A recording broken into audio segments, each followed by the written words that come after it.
Lo inexplicable. Por más de un milenio los hombres han encontrado escondites secretos, habitaciones silenciosas, puertas cerradas y detrás de estas se han reunido. Se dice que en estos lugares ellos realizan actos extraños, tomados al parecer de rituales medievales, y tratan de reconstruir su mundo a semejanza de estos. Actividades encubiertas por el misterio, una membresía desconocida. Estas son las características de una sociedad secreta. Existen dos sociedades secretas que pueden aparecer como las más grandes en la mente humana. Los masones libres, o los masones, la sociedad más grande y vieja del mundo, y Calavera y Huesos, de la Universidad de Yale, una de las sociedades secretas más pequeñas y exclusiva. ¿Por qué algunos dicen que los miembros defenderán su hermandad o protegerán los secretos del grupo a cualquier costo? Este antiguo masón dice que las amenazas de muerte lo han seguido desde que él comenzó a revelar los rituales secretos de los masones. Este editor dice que él fue contactado por los miembros de la Sociedad de los Calaveras y los Huesos y el expresidente George Bush cuando trató de sacar a la luz los secretos de ese grupo. El que una vez fue un detective con alto cargo en Londres acusa a los masones por tratar de destruir su carrera cuando él trató de revelar una supuesta conspiración masónica. Las censuras formadas entre los miembros vienen de rituales secretos, pero ¿cómo funcionan estas antiguas y misteriosas ceremonias? Su magia continúa hoy inexplicada. Sociedades secretas.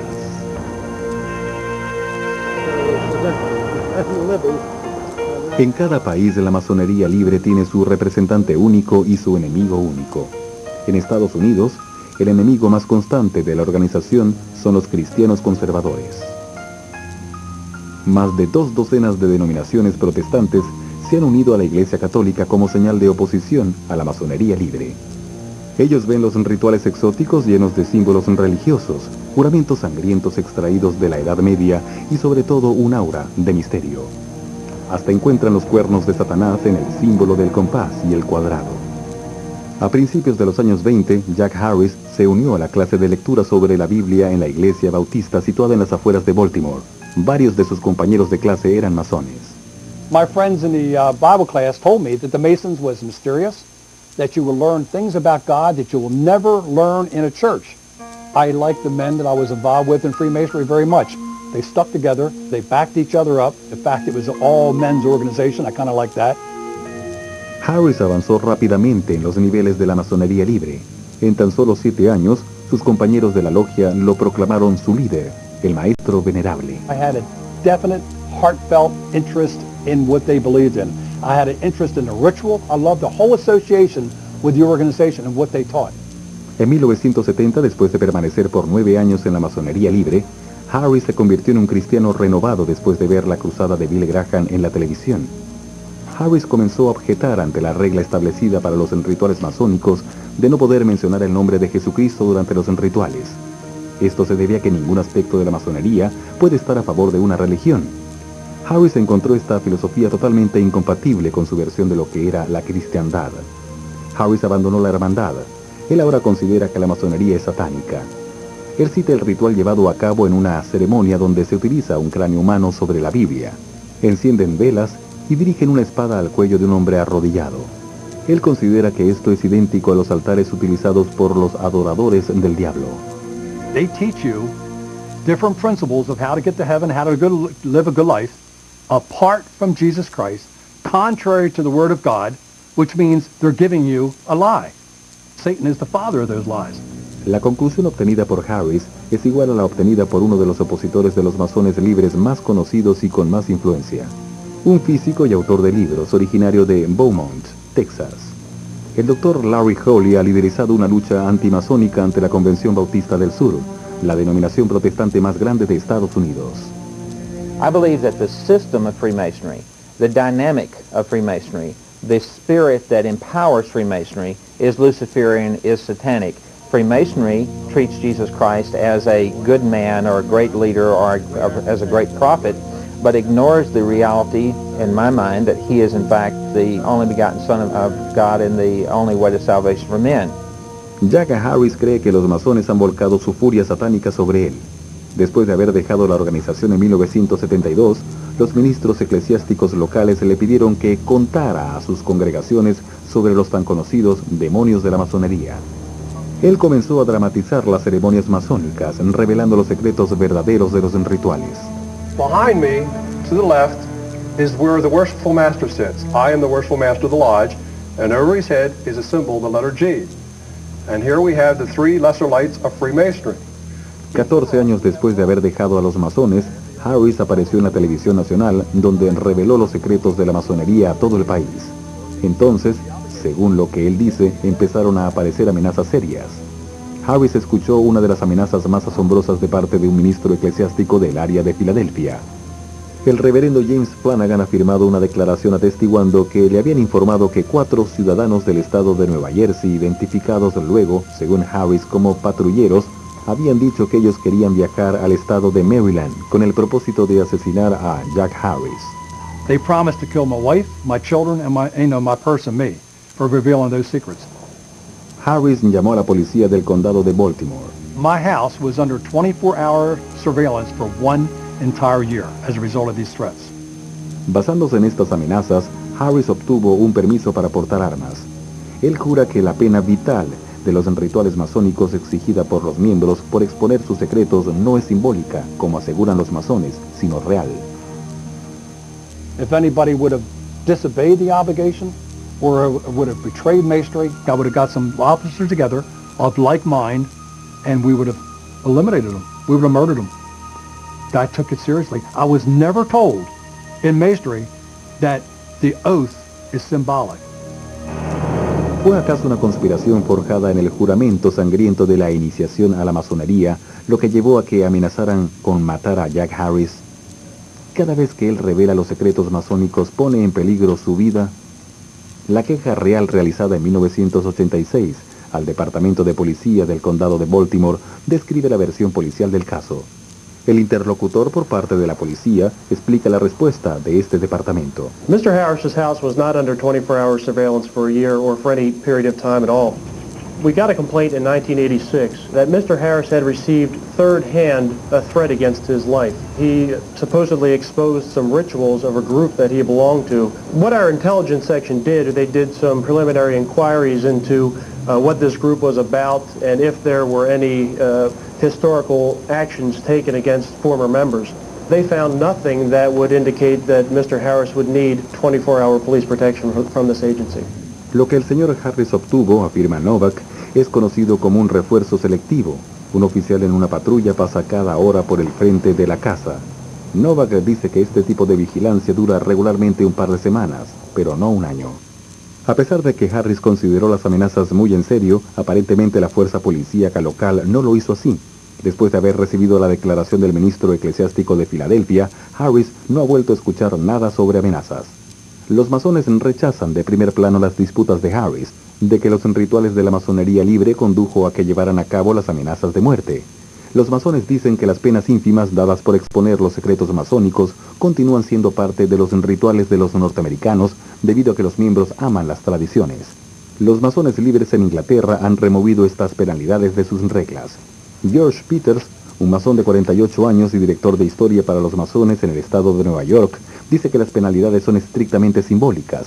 Él dice que no se espera de parte de ningún masón que hiera o asesine a otro masón. People need to know that you are not binding any individual to have that happen, and it does not happen and never has happened.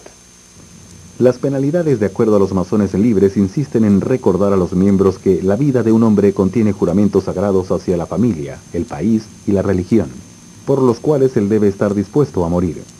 Esta penalidad supuestamente protege los secretos, pero los masones minimizan la importancia de estos. Ellos dicen que los secretos existen solo para que un masón pueda reconocer a otro. If we have a member that goes and gives all the secrets of Freemasonry, nothing should happen to that person. Death threats do not square with the principles of Freemasonry. In no way, shape, nor manner. It's just foreign to the concepts of Freemasonry. De acuerdo con lo que dicen los masones, al igual que el satanismo, ellos afirman que la G en el símbolo masón norteamericano significa God, Dios. Gary Laser tiene un doctorado en filosofía de religión y se identifica a sí mismo como un conservador renacido como cristiano.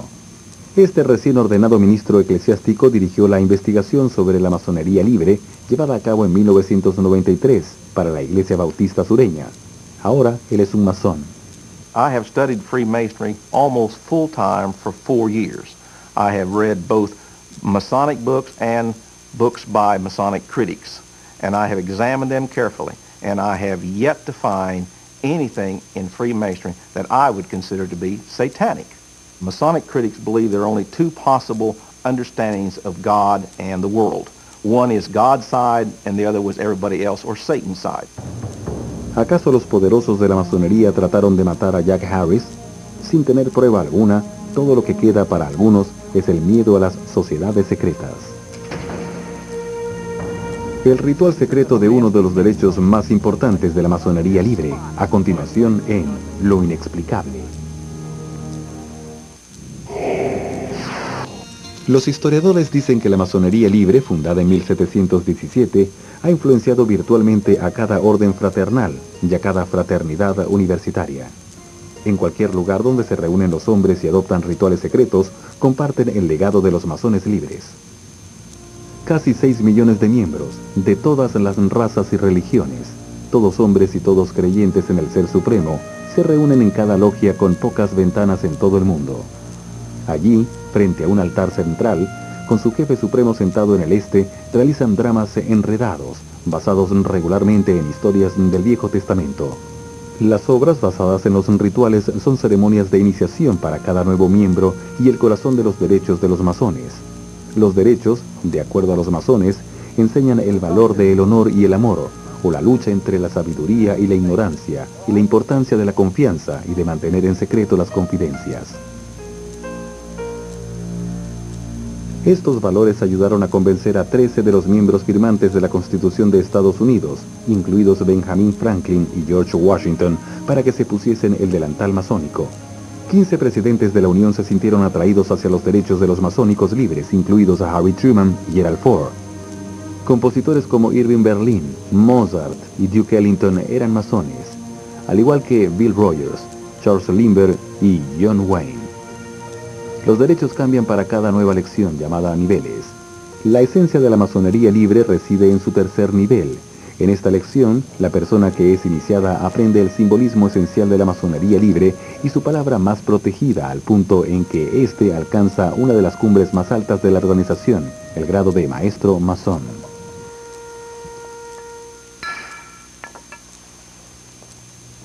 La actuación conducida por Jack Harris revela los elementos cruciales del ritual del maestro masón. Comienza con el maestro venerable, el director de la logia. Este le dice al candidato que tiene que pasar una prueba más antes de convertirse en maestro masón. You have a rough and dangerous road to travel as a test of your fidelity in keeping secret all that has been communicated to you. In your travels, you will be beset by ruffians, perhaps murdered. An instance has been known. El candidato, con los ojos vendados y acompañado por un guía, representará el papel de Hiram the Fifth, un maestro masónico. El maestro masón está encargado de construir el templo de Salomón en el antiguo Israel. Durante el ritual, un trabajador del templo lo ataca. Grand Master Hiram the Fifth, I am glad to meet you thus alone. You have long promised us the secrets of a Master Mason. Behold, the temple is almost completed, and we have yet to receive them. Give me the secrets of a Master Mason. This is a very unusual way and manner of asking, nor is it the time and place. Wait until the temple is completed, and if found worthy, you shall receive them. This is neither satisfactory. Give me the secrets of a Master Mason, or I shall take your life. I cannot. Neither can they be given, but in the presence of three: Solomon, king of Israel, Hiram, king of Tyre, and myself. Give me the secrets of a Master Mason, or I shall take your life upon this spot. My life, but not the secrets. And die. Dos asaltantes más confrontan a los candidatos que representan a Hiram the Fifth, antes de ser simbólicamente asesinado. Entonces muere. Luego el maestro venerable lo levanta de la muerte y finalmente lo acepta entre los brazos de la masonería libre. I will now take the body by the strong grip of a Master Mason or the lion's paw and raise it upon the 5 points of fellowship. Small, Hall, Bone. Brother Smith, You have been raised to the sublime degree of Master Mason, and the word which I have just communicated is the Grand Masonic word, which you promised in your obligation never to reveal except in a way and manner in which you shall receive it, and then only in a low breath. You have been raised upon the 5 points of fellowship, which are, follow me, foot to foot, knee to knee, breast to breast, and hand to back and cheek to cheek or mouth to ear. Give me the word. La palabra secreta, una parte de cada nivel, se une a un juramento hecho sobre la Biblia, prometiendo defender a sus compañeros masones y prescribiendo una penalidad sangrienta para cada miembro que exponga los secretos o viole un secreto de defensa mutua. Binding myself under the no less penalty Binding myself under the no less penalty than that of having my body severed in twain, than that of having my body severed in twain, my bowels taken thence, and my body burned to ashes, my bowels taken thence, and my body burned to ashes, and those ashes scattered to the four winds of heaven. and those ashes scattered to the four winds of heaven. Castigos medievales brutales. Los críticos dicen son parte de la masonería libre, al igual que la cantidad mayor de $1 millón al día que donan en caridades. Para sus enemigos, la masonería libre comprende una mezcla amenazadora de imágenes y simbolismos que forman una gran sociedad secreta malévola. Es así como es considerada muchas veces por estos. A continuación, ¿qué tan poderoso es el juramento que hace un hermano masón? ¿Es acaso tan fuerte como el juramento que hace un policía para defender la ley?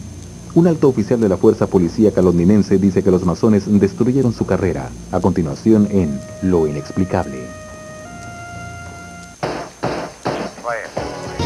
Lo inexplicable.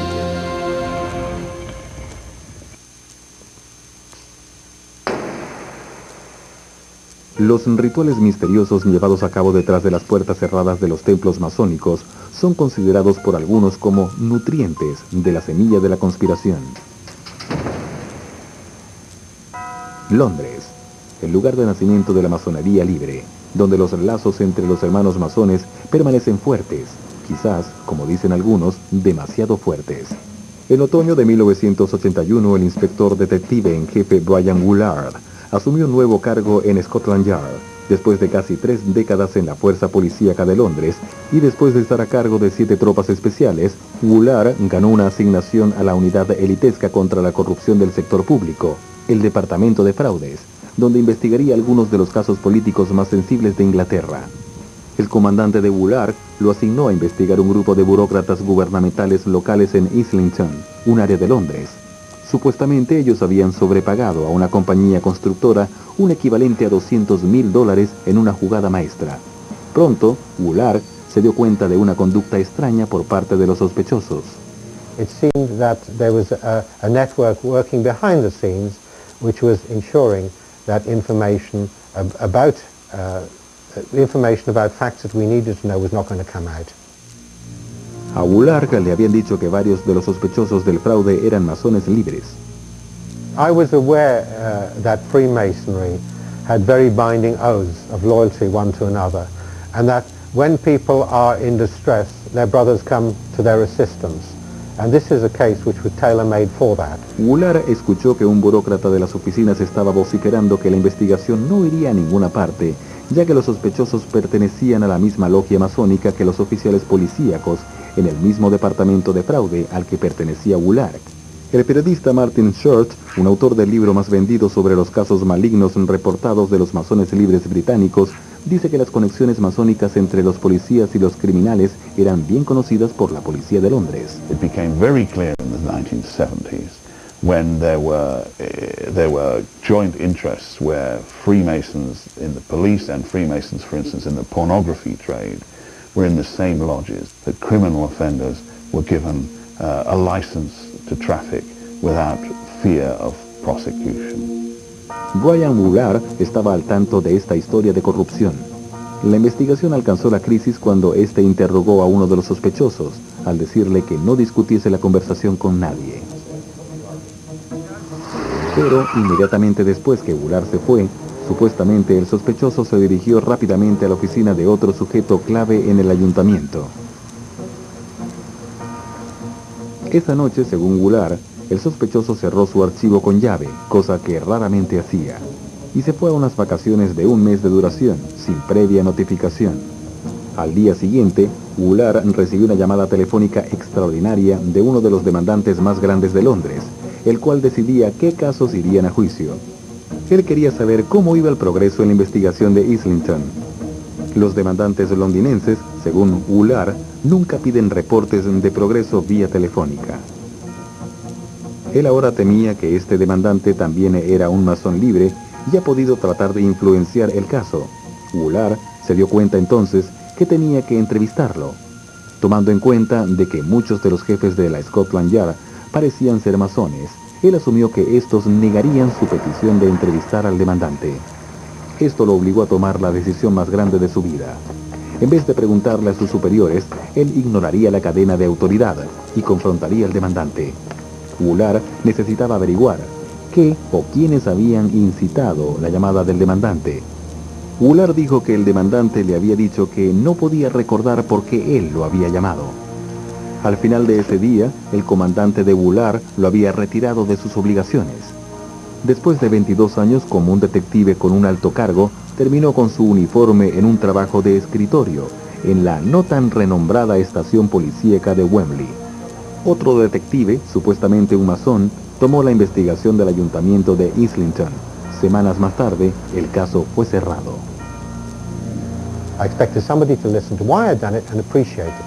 But of course, there again, the issue of Freemasonry comes in, and that existed at the highest level of the police force at that time. And of course, I wasn't aware of that. Goulart se reportó a su nuevo puesto y comenzó una campaña influenciadora privada para una investigación independiente para averiguar el porqué de su transferencia. Por primera vez en su carrera, recibió impresionantes reseñas por parte de sus superiores en la estación de policía de Wembley, y de los cuales sospechaba eran masones. Goulart se negó a firmarlas. Después de casi 5 años de haber dejado el departamento de fraude, un aliado anónimo de Goulart le envió por correo un paquete. Este contenía la lista secreta de la membresía de la logia londinense. Los nombres encontrados allí pertenecían a casi todos los ex superiores de Goulart en Scotland Yard y en la estación policíaca de Wembley. I'd been looked at as somebody who was demented by the press and everybody else because I was saying this was happening to me, and nobody believed me. Well, I had proof. I had hard evidence. En 1988, Goulart, declarándose enfermo, se negó a regresar a su trabajo. Después de 33 años fue retirado de la fuerza policíaca y además abandonó su campaña. Sin embargo, sus esfuerzos han podido disparar cambios en las políticas.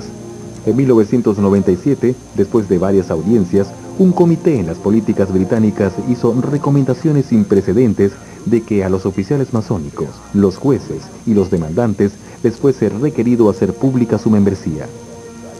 A pesar de la falta de evidencia sólida, el comité concluyó que había una percepción pública que la masonería libre daba tratamiento especial a los hermanos masones en el sistema público de la justicia criminal. ¿Acaso fue derrotado Brian Goulart por una conspiración masónica y por los oficiales policíacos superiores, los demandantes y los oficiales corruptos? ¿Son acaso los lazos masónicos tan fuertes que pudiesen comprometer el juramento sagrado de proteger la ley?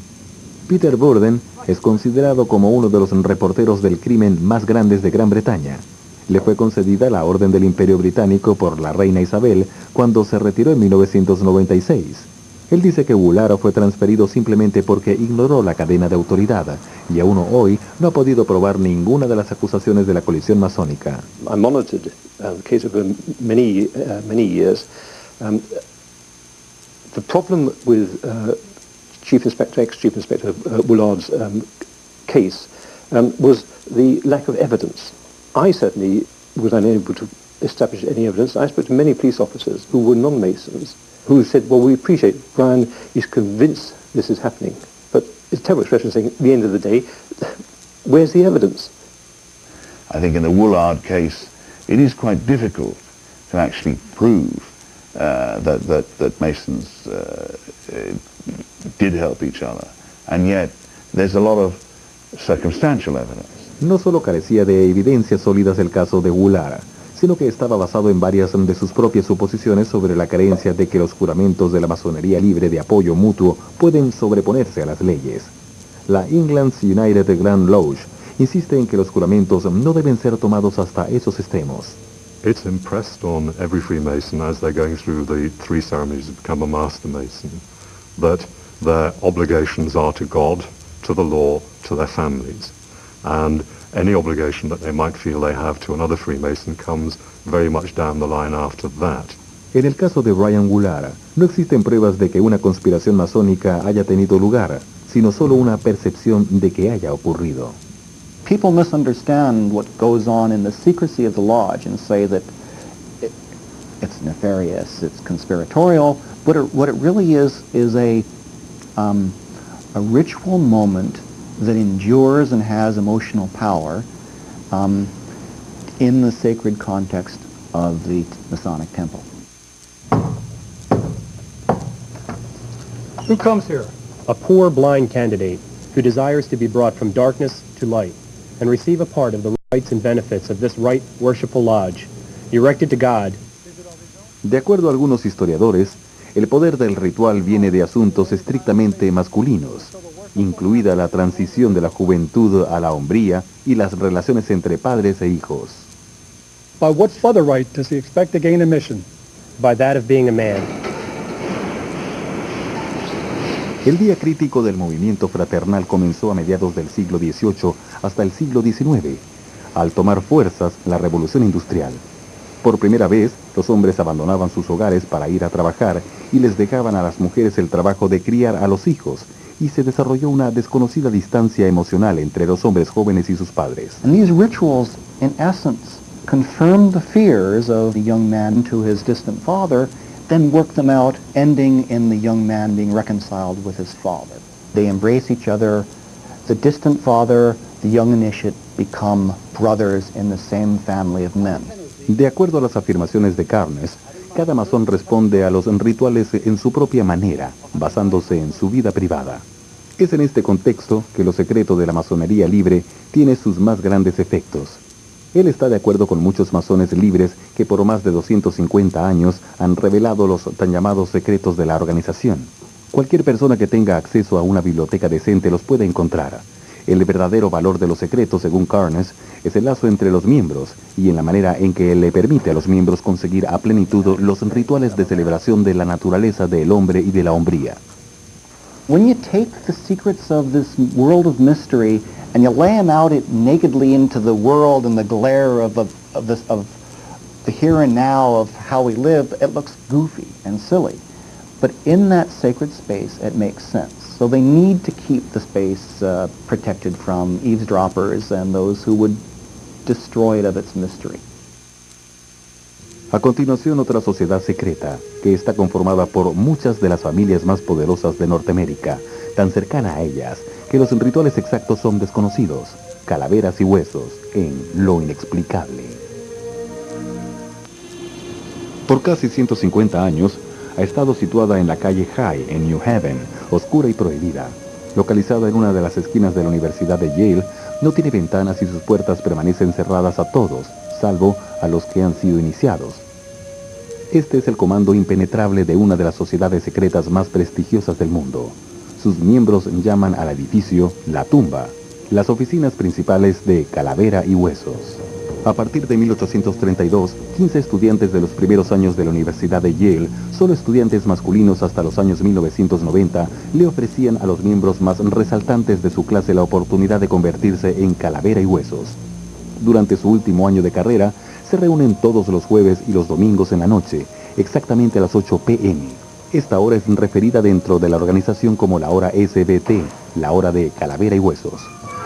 Nada de lo que sucede detrás de las puertas de la tumba debe repetirse jamás, pero los miembros dicen que pasan esas noches cenando e intercambiando sus verdaderos sentimientos sobre sí mismos y sobre los acontecimientos del día.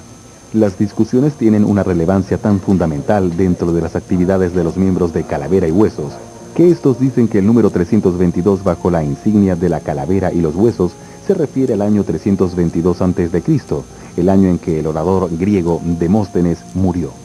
Muchos aseguran que las reuniones sirven para encubrir a una organización que secretamente controla el aparato bancario mundial y se nutre de fuerzas políticas.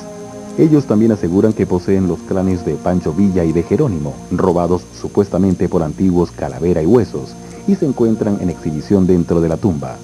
La leyenda dice que todos los miembros de Calavera y Huesos pasan por un ritual de iniciación un tanto extraño, donde permanecen acostados desnudos dentro de un ataúd en el interior de la tumba, mientras narran los detalles más íntimos de sus historias sexuales. La saga más retadora, sin embargo, se refiere a uno de los poderes más impresionantes de Calavera y Huesos. Estos hombres y ahora también mujeres supuestamente son seres privilegiados, descendientes de las familias más viejas y ricas de Norteamérica. Ellos son invitados a unirse a un sindicato secreto de por vida. Un sindicato del cual muchos creen que se las ha ingeniado para crear una conspiración criminal entre los elementos más poderosos del mundo. La supuesta conspiración incluía entre los miembros a algunos de los líderes más influyentes de Norteamérica.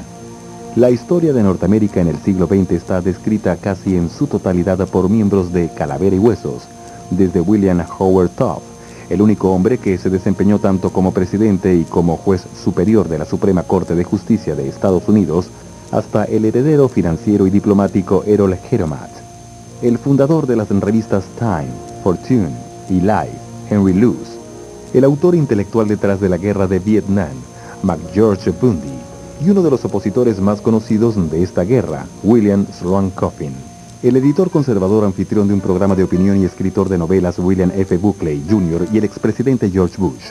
La sociedad de Calavera y Huesos no fue siempre tan secreta. Hasta los años 20, el diario New York Times publicaba los resultados del día de las elecciones. Era el día en que la sociedad elegía a sus miembros. Hoy esto no sucede. Empresarios serán contactados para llevar a cabo este programa. Los rituales que ellos realizaban en la tumba los afectaban de tal modo que solo unos cuantos revelarían algunos de sus derechos. Algunos, sin embargo, aceptan hablar, pero bajo acuerdo. Nos suministran una visión clara de la ultrasecreta ceremonia de la iniciación. A continuación les mostramos lo que probablemente es la escenificación más detallada del proceso de iniciación de Calavera y Huesos, que jamás haya sido vista en la televisión. Cada mes de marzo, la clase regente de Calavera y Huesos envía una invitación a los candidatos de la clase sucesora. Esto sucede en una noche llamada Noche de Preselección. Antes, los respetables hombres de negocios no tienen idea alguna que han sido considerados como posibles miembros. Cerca de la medianoche, un gran puño golpea la puerta del dormitorio y saca a uno de los estudiantes de su cama. Este abre la puerta y se topa con alguien a quien nunca ha visto. Come with me. El candidato es sacado a la fuerza por el pasillo y conducido a una habitación. Las únicas luces en la habitación provienen de las velas colocadas delante de las 15 caras. Algunas pueden parecer familiares. Una voz identifica al grupo como la Orden de Calavera y Huesos. You will be asked to accept or reject. Alguien arroja una caja que contiene los nombres y números telefónicos de aquellas personas que pueden contestar sus preguntas sobre la organización. Speak of this to no one. De repente, las caras apagan las velas. La habitación se llena de completa oscuridad, mientras un brazo empuja al candidato hacia el pasillo y de vuelta a la habitación de este. Aproximadamente un mes después, viene la noche de la selección en el campus universitario. Se les comunica a los candidatos que permanezcan en sus habitaciones, y otro extraño toca a sus puertas. Skull and Bones, accept or reject. Accept. Come with me. Si el candidato acepta, su odisea de iniciación comienza. Uno de los hombres de negocios de los años 80 aceptó aparecer ante las cámaras y revelar parte de lo que él experimentó, pero de forma anónima y hasta evasiva. Someone shows up at your door, you've never seen them before, and they may say, follow me, and then you may follow them, and then there may be someone else, they may lead you to someone else. Otro hombre de negocios describió cómo tuvo que correr para alcanzar a este desconocido a través de todo el terreno universitario. Eventualmente, el iniciado llega hasta el patio trasero de la tumba y sus ojos son vendados. A él o ella le dan vueltas y los pasan por varias manos. Aparentemente no ocurre más nada físicamente. El iniciado es conducido a la tumba. Let's say someone is in a coffin. Let's say there are candles somewhere. Let's say there is Geronimo's skull. Maybe this serves to create this environment that's otherworldly. Los huesos escoltan al iniciado a la habitación 322, el templo interno de Calavera y Huesos, un cuarto forrado en terciopelo y en gran opulencia, donde los hombres de negocios realizan sus reuniones. Los miembros dan vuelta al candidato hasta que él o ella no puedan sostenerse de pie. Luego el iniciado ve por primera vez a los hombres de negocios, miembros antiguos y miembros nuevos llenan la habitación.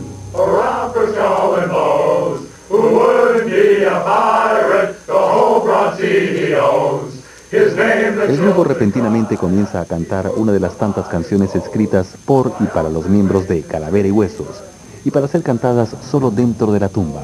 La iniciación funciona misteriosamente para convencer a los nuevos miembros de que ningún secreto dicho dentro de esas paredes jamás saldrá de allí.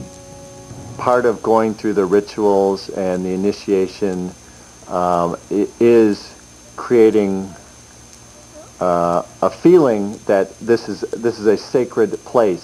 So therefore that creates this feeling of trust that having gone through this whole ritual and initiation, no one will want to break the secrecy. Los miembros de Calavera y Huesos se aferran a este secreto de tal manera que da pie a las leyendas de misterio y conspiración, las cuales no son ni confirmadas ni negadas por los miembros de Calavera y Huesos. A continuación, un ex estudiante de la Universidad de Yale y editor de una revista acusa de haber sentido el músculo fuerte de Calavera y Huesos cuando trató de exponer sus secretos. Esa historia será narrada mientras lo inexplicable continúa. Para aquellos que creen en las teorías de la conspiración de los miembros de Calavera y Huesos, los derechos de iniciación de la organización hacen más que inculcar sentimientos de confianza y la creencia en lo secreto. Ellos suministraban los soportes de toda una vida clandestina de tramas por el poder. En el verano de 1978, después de haberse graduado en la Universidad de Yale, Andrei Navrosov compró el periódico literario más antiguo del país, el cual casi se hallaba en bancarrota, el Yale Lit. Este era un periódico con supuestos lazos misteriosos con los Calavera y Huesos. Navrosov, de 22 años, publicó al Lit nacionalmente y lo editó a todo color, y según él, atrajo eventualmente a casi 36,000 suscriptores. El Lit cambió radicalmente. Pasó de ser un diario donde se mostraban las publicaciones de estudiantes y profesores de Yale a ser un diario de derecha, donde se publicaban las obras de escritores, poetas y guionistas europeos oscuros. Después de 4 años, la Universidad de Yale había tenido suficiente y adoptaron reglas que categorizaban nuevamente al Lit como una organización no conformada por estudiantes, donde le exigían al diario que retirase el nombre de Yale de su título. Navrosov, ahora un autor que vive en Londres, llevó a la universidad a juicio. Durante la litigación, él dijo que había sentido el poder de Calavera y Huesos en su contra. Después de haber perdido en la audiencia, Navrosov sustenta que él y su abogado decidieron apelar que otra organización no conformada por estudiantes había manejado al Lit por décadas sin intervención alguna. Esta organización era la Calavera y Huesos. A pesar de que esta organización se encuentra ubicada dentro del terreno universitario, esta no depende en lo absoluto de la universidad. Navrosov citaría un libro publicado en 1870, cuyo escritor es anónimo, donde explica cómo los miembros de Calavera y Huesos habían tomado el control del Lit desde 1864. They controlled it when it suited them, and when it didn't suit them, they left it to lesser men. Navrosov dice que para probar que tiene razón ante la corte, él tendría que revelar muchos de los secretos de Calavera y Huesos. Luego Navrosov recibió una carta del hombre de negocios más importante del mundo, el entonces vicepresidente de los Estados Unidos. Queridos amigos, muchas gracias por haberme enviado su última publicación, la cual leeré con mucho orgullo. Aprecio mucho su consideración. Con mis mejores deseos, sinceramente, George Bush. Navrosov nos narra su propia teoría conspiratoria con respecto a esta carta. The aim of the letter and the ensuing correspondence was to create the impression in us that Bush personally would intercede with Yale and have them call their legal hounds off. Navrosov creía que Bush quería establecer el caso tan pronto como fuese necesario. De esta manera, los secretos de Calavera y Huesos no saldrían a la luz pública. Navrosov le escribió a Bush tratando de hacerle entender que él no revelaría los secretos si Bush intercedía de su parte. Bush le respondió que él no podía actuar como su intermediario. The last letter in the series is basically already a sign from him that they had their way and that at that point he didn't think we're going to get anywhere with this. El argumento sobre Calavera y Huesos que hizo Nabokov falló en la primavera de 1986. Nabokov perdió su último recurso. El lead pasó de nuevo a los estudiantes de Yale y él dejó New Haven para siempre. ¿Realizó Bush, un exdirector de la CIA, un repentino atentado en una nota inocente para proponerle una negociación que mantendría seguros los secretos de Calavera y Huesos? Por supuesto que no, dice Herb Palmert, uno de los historiadores más respetados del país, además de ser uno de los biógrafos autorizados de George Bush. There was nothing in that exchange of letters that was anything other than polite, typical George Bush, the kind of stuff that I've seen in every exchange of letters. One of the last things on his mind would be trying to subvert a guy who's taken over Yale's literary review. He followed the fortunes of it and sent a polite note. But to suggest anything else is mad. Algunas teorías conspiratorias parten de creer que Calavera y Huesos manejan la revista literaria de Yale. Ven a los miembros de esta sociedad como soldados adinerados, influyentes en la guerra secreta por el poder. Ellos señalan al ya fallecido heredero financiero Errol Eromith, el producto de una familia antigua y rica, como un ejemplo preciso de la omnipotencia de Calavera y Huesos, pero solo algunos huesos podrían calzar dentro de ese estereotipo. Eddie Santiago, un abogado laboral en Chicago y perteneciente a la clase de 1982 de Calavera y Huesos, no pasó su infancia siendo manejado por un chofer del colegio a la propiedad de sus padres. Sus padres emigraron de Puerto Rico. My dad was the working stiff at the steel mills, Southworks. I'm a lifelong Chicagoan. We've never moved from the South Side, and I used to hang in gangs. So when I was 13, 12 years old, I got busted for possession of a firearm.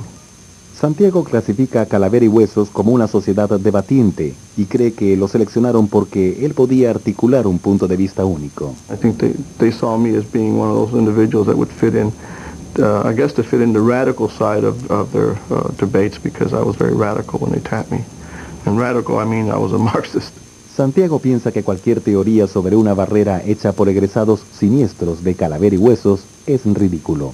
The fact that it has prominent members in industry and in law and in other areas speaks very well and highly of its ability to select some of the best minds in the country. Santiago reveló que cuando esas mentes se reunían en la tumba, se quitaban los relojes y todo aquello que diera la hora para significar que el tiempo se detiene cuando el club entra en acción. Televisores y radios están prohibidos. Él también dijo que dentro de la tumba los miembros se quitan sus verdaderos nombres. Otros hombres de negocios han revelado que detrás de las puertas cerradas las bebidas alcohólicas están prohibidas y que dentro de la tumba los miembros toman los nombres de los personajes extraídos de la novela del siglo XVIII de Laurence Sterne, Tristram Shandy.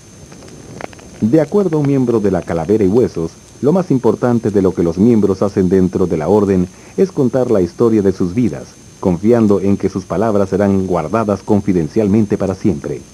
Sus historias supuestamente alcanzan niveles impresionantes de honestidad.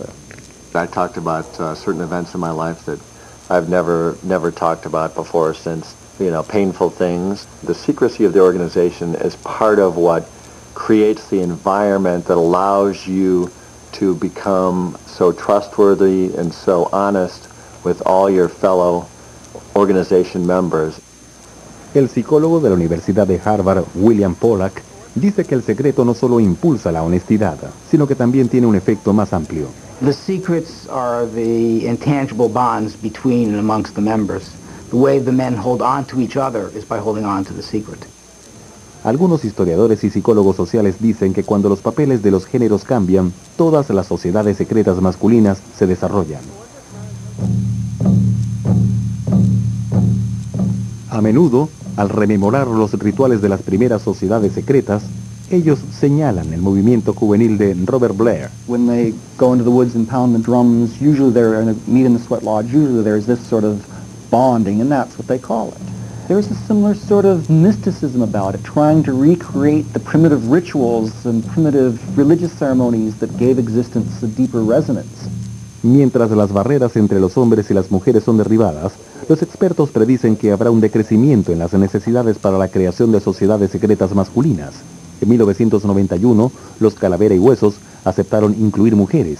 Obviamente ellas compartían los intereses de los hombres en lo secreto, pero su membresía señala una pendiente fundamental en la experiencia de los Calavera, una que se adapta a la nueva era. The young generation of males, although still confused in a certain kind of way about what it means to become a man, are asking questions more publicly, are more willing to engage in public display of uncertainty, and are relying more on women as part of the process of defining masculinity. Sin embargo, los masones libres, cuya edad promedio están alrededor de los 65 años, mantienen su tradición masculina. Having a secret society is not in and of itself a bad thing. It only becomes a bad thing if what's going on during the secrecy is meant to be hurtful to others. But if it's meant to protect oneself or one's masculinity or one's growth, it can be a very positive thing and a very necessary thing. Will men always need places where they can get together by themselves? Yes, probably. Will it have to be secret and ritualistic? Perhaps not, and maybe not at all.